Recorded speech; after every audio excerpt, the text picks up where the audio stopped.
ከክሪስ ጋር መጎብኘት 35 እድሜ ቢኖራችሁ ስንት ይሆናል ማለት ነው? 30 ሆናችሁ ትታያላችሁ። ወጣት ሆናችሁ ትታያላችሁ።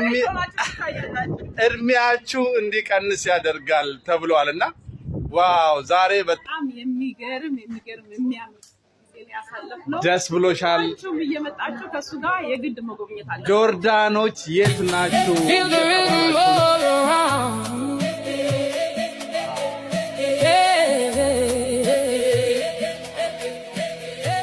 Welcome to Galapia.